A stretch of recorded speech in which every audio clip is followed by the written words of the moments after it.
আসসালামু আলাইকুম ওরহমতুল্লাহি ওয়াবারাকাতুহ। প্রিয় দর্শক, তাহাজ্জুদের পরে এই গোপন আমলটি করুন, 5 মিনিট পরেই সুসংবাদ পাবেন ইনশাআল্লাহ।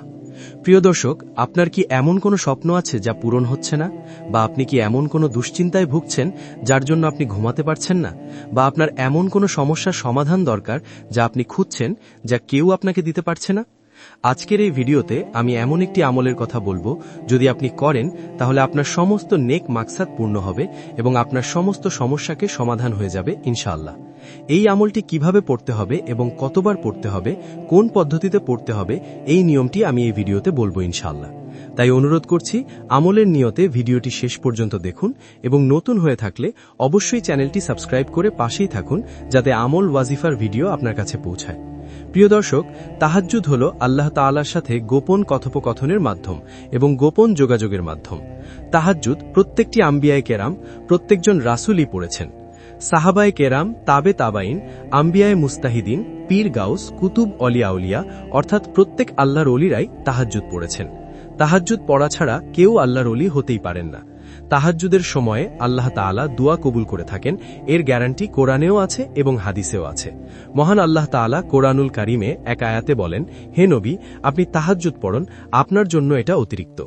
এছাড়াও তাহাজ্জুদের বিষয়ে আরও অসংখ্য জায়গায় আল্লাহ তাআলা বলেছেন, যেমন সূরা বনী ইসরাইলের মধ্যে বলেছেন, সূরা মুজাম্মেলের মধ্যে বলেছেন, সূরা ফুরকানের মধ্যে বলেছেন, আরও অসংখ্য জায়গায় আল্লাহ তাআলা তাহাজ্জুদের কথা বলেছেন।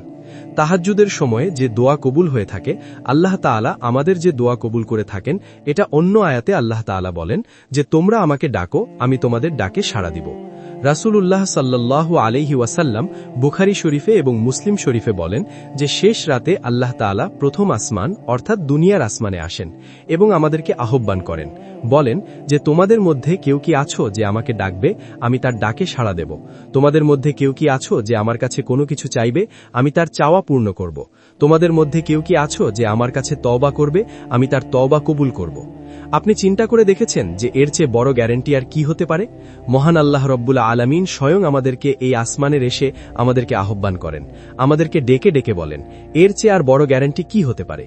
তো এই সময়টাকে আমরা যদি কাজে লাগাই এবং এই সময় যদি আমরা আল্লাহ তাআলাকে চাওয়ার মতো চাই এবং আল্লাহ তাআলার নাম ঢেকে ডেকে যদি চাই, আল্লাহ তাআলা আমাদের সমস্ত নেক মাকসাদ পূর্ণ করবেন এবং আমাদের সমস্ত সমস্যাকে সমাধান করে দিবেন।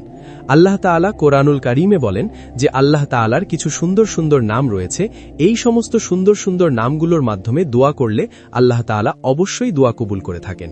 তো তাহাজ্জুদের পরে যে গোপন আমলটি আছে, আমলটি হলো, প্রথম তাহাজ্জুদ আপনার 2 রাকাত হোক 4 রাকাত হোক, আপনার পক্ষে যে কয় রাকাত পড়া সম্ভব, ওই কয় রাকাত পড়ার পরে আপনি এই আমলটি করবেন।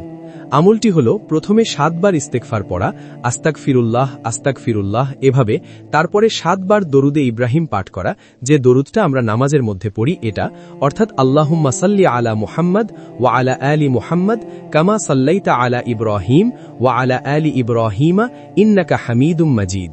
আল্লাহুম্মা বারিক আলা মুহাম্মদ ওয়া আলা আলি মুহাম্মদ কামা বারাকতা আলা ইব্রাহিম ওয়া আলা আলি ইব্রাহিমা ইন্নাকা হামিদুম মাজিদ। এই দরুদ শরীফটা 7 বার পাঠ করা, তারপর কাঙ্ক্ষিত এই দোয়াটি 7 বার করা। দোয়াটি হলো, লা ইলাহা ইল্লাল্লাহ লা ইলাহা ইল্লাল্লাহ লা ইলাহা ইল্লাল্লাহ। এই দোয়াটি 7 বার পাঠ করা, তারপর আবার দরুদে ইব্রাহিম 7 বার পাঠ করা, যে দরুদে ইব্রাহিমটা আমরা নামাজের মধ্যে পড়ি বা এইমাত্র পড়ে শোনালাম। এটা না পারলে যে কোনো ছোট ছোট দরুদ শরীফ আছে, এগুলো পাঠ করতে পারেন, যেমন সাল্লাল্লাহু আলাইহি ওয়াসাল্লাম, সাল্লাল্লাহু আলাইহি ওয়াসাল্লাম। এই ধরনের ছোট দরুদ শরীফগুলো পাঠ করতে পারেন। এই আমলটি শেষ করার পরে আল্লাহ তাআলার কাছে মোনাজাত করবেন, দোয়া করবেন। আপনার যত ধরনের আকাঙ্ক্ষা আছে, সমস্যা আছে, আল্লাহ তাআলার কাছে তুলে ধরবেন। দোয়া কবুল হওয়ার 3টা চাবি আছে। নাম্বার 1, হালাল রিজিক ভক্ষণ করা, অর্থাৎ হালাল রিজিক খেলে দোয়া কবুল হয়ে থাকে। অনেকে বলেন যে, হুজুর, আমরা আমল করি, কান্নাকাটি করি, ঠিক, কিন্তু দোয়া কবুল হচ্ছে না। দোয়া কবুল না হওয়ার বড় ধরনের কারণ হচ্ছে যে হারাম খাদ্য খাওয়া। হারাম খাদ্য খাওয়ার কারণেই দোয়া কবুল হয় না। তো হারাম খাদ্য থেকে বর্জন করা এবং বিরত থাকা। দোয়া কবুলের 2 নাম্বার গোপন চাবি হল যে চোখের পানি ছেড়ে দিয়ে উপস্থিত অন্তর নিয়ে আল্লাহ তাআলার কাছে দোয়া করা। আমরা দোয়া করি কিন্তু আমাদের অন্তর অন্যদিকে ঘোরাঘুরি করে, চোখের পানি আসে না। এ ধরনের দোয়া আল্লাহ তাআলা কবুল করেন না। তো চোখের পানি ছেড়ে দিয়ে উপস্থিত অন্তর নিয়ে দোয়া করলে দোয়া কবুল হয়ে থাকে। 3 নাম্বার, দোয়া কবুলের চাবিকাঠি হল ইয়াকিন ও বিশ্বাস। একীন ও বিশ্বাস নিয়ে ধৈর্যের সাথে আল্লাহ তাআলার কাছে দোয়া করা, উনয় বিনশ করা। এই আমলটি করার 5 মিনিট পরে আলহামদুলিল্লাহ আল্লাহ চাহে তো আপনি ফলাফল পেয়ে যাবেন, আপনি সুসংবাদ পেয়ে যাবেন ইনশাআল্লাহ। প্রিয় দর্শক, ভিডিওটি যদি আপনার কাছে ভালো লাগে তাহলে অবশ্যই ভিডিওটিতে লাইক দিবেন, শেয়ার করবেন, আর চ্যানেলে নতুন হয়ে থাকলে অবশ্যই চ্যানেলটি সাবস্ক্রাইব করে পাশেই থাকবেন। মহান আল্লাহ রাব্বুল আলামিন আমাদের সবাইকে বেশি বেশি করে নেক আমল করার তৌফিক দান করুন।